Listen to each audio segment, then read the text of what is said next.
In February 2013, a mystery unfolded in the heart of downtown Los Angeles that continues to baffle and disturb people to this day. It began with the disappearance of a young woman named Elisa Lam, at just 21 years old.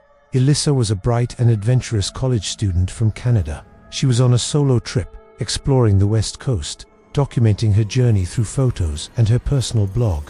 Her final known destination was a place with a notoriously dark reputation, the Cecil Hotel. For decades, the Cecil Hotel had been a magnet for the macabre. It was the site of numerous suicides, mysterious deaths, and violent crimes, even housing infamous serial killers. But the story of Elisa Lam would add a new, deeply unsettling chapter to its history. Elisa checked into the Cecil, and for a few days, everything seemed normal. She kept in touch with her family back home every single day. Then, on January 31, 2013, the calls stopped. Elisa Lam had vanished without a trace. Her family was frantic. The Los Angeles Police Department launched an investigation, but the initial search turned up nothing. Days turned into weeks. As the search for Elisa continued, a strange problem began to surface inside the hotel. Guests started complaining about the water. They reported low pressure in the showers. They said the water had a strange sweet taste and an unusual dark color. At first, these complaints were dismissed as minor issues, but they grew more frequent and more insistent. While the hotel staff dealt with the bizarre water situation, the police, desperate for a lead, decided to release a piece of evidence to the public. It was a video, and it would soon become one of the most watched and most analyzed clips on the internet. The footage was from a security camera inside one of the Cecil Hotel's elevators, recorded on the night Elisa disappeared. What it shows is 4 minutes of deeply disturbing behavior. The video begins with Elisa stepping into the elevator. She presses multiple floor buttons, but the elevator doors don't close. This is the first strange thing. She then peeks out into the hallway, looking left and right, as if checking for someone. She quickly steps back into the elevator, pressing herself against the wall, as if hiding from something or someone just out of frame.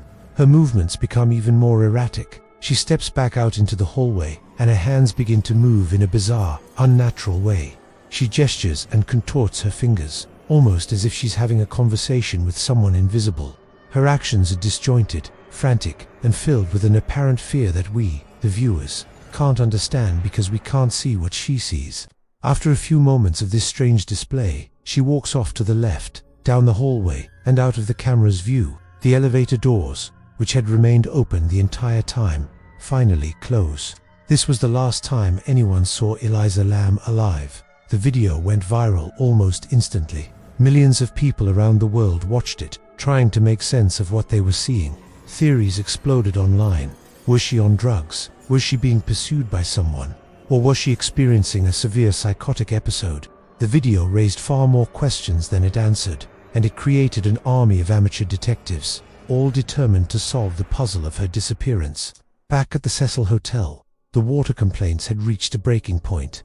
19 days after Elisa had vanished, a maintenance worker was finally sent to the roof to inspect the massive water tanks that supplied the hotel. The roof was supposed to be a restricted area, locked and alarmed, but the worker found his way up. There were 4 large, cylindrical metal tanks on the roof, each about 10 feet tall.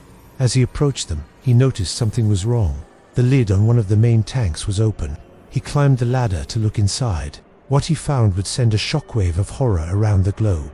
Floating in the dark water was the body of Elisa Lam. The discovery was horrifying on every level. The water the guests had been drinking, bathing in, and brushing their teeth with for over 2 weeks had been contaminated with her decomposing body. The hotel was immediately thrown into chaos. But the discovery of Elisa didn't solve the mystery. It only deepened it. An autopsy was performed, and the official cause of death was ruled as accidental drowning, with her bipolar disorder listed as a significant contributing factor. The report found no evidence of physical trauma, no signs of assault, but this official explanation failed to satisfy almost anyone. The questions just kept piling up. First, how did she get onto the roof? The main door to the roof was locked and alarmed. Hotel staff testified that the alarm never went off. There was another route through a fire escape, but it would have been a difficult and dangerous climb. Second, how did she get into the tank? These were industrial-grade water tanks, standing over 10 feet tall. She would have needed to climb a ladder just to reach the top. Then, she would have had to open the heavy metal lid, which some reports claimed was too heavy for one person to lift. Third, how did she drown? The tank was filled with water. If she fell in by accident, why couldn't she get out? And if she entered willingly, how did she close the lid from the inside? But wait, the lid was found open. So who opened it? Or was it never closed? And then there's the question of her clothes. Her body was found naked, with her clothes floating in the water beside her. The autopsy found no signs that she was forcibly undressed. Why would she undress before getting into a water tank on a cold winter night? The official theory suggests that Elisa, experiencing a manic episode due to her bipolar disorder, believed she was being pursued. She managed to access the roof, climbed into the tank to hide, and perhaps took off her clothes to reduce her weight to stay afloat. In her disoriented state, she may have been unable to get out and eventually succumbed to hypothermia and drowned. This condition, known as paradoxical undressing, sometimes occurs with hypothermia, where victims feel intensely hot just before death and remove their clothes. But this theory has holes.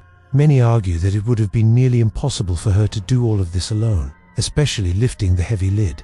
The idea that someone else was involved persists. Was the person she seemed to be interacting with in the elevator real? Did someone force her onto the roof and into that tank, and then stage the scene to look like an accident or suicide? If so, who was it? And why was there no evidence of a struggle? The case of Elisa Lam is a modern tragedy, amplified by the internet. Her personal struggles were put on public display, and her final moments became a source of morbid fascination. The Cecil Hotel has since been rebranded, attempting to shed its haunted past. But the story of what happened on its roof in 2013 remains. It's a story with no clear villain and no definitive answers. It's a chilling reminder that sometimes the most terrifying mysteries are the ones that are real. We are left with that haunting elevator video, a silent film of one woman's final frightening hours, forever asking the question, what really happened to Elisa Lam? Thank you for watching. If you found this story as compelling as we do, please like this video and subscribe to our channel for more deep dives into the world's greatest mysteries.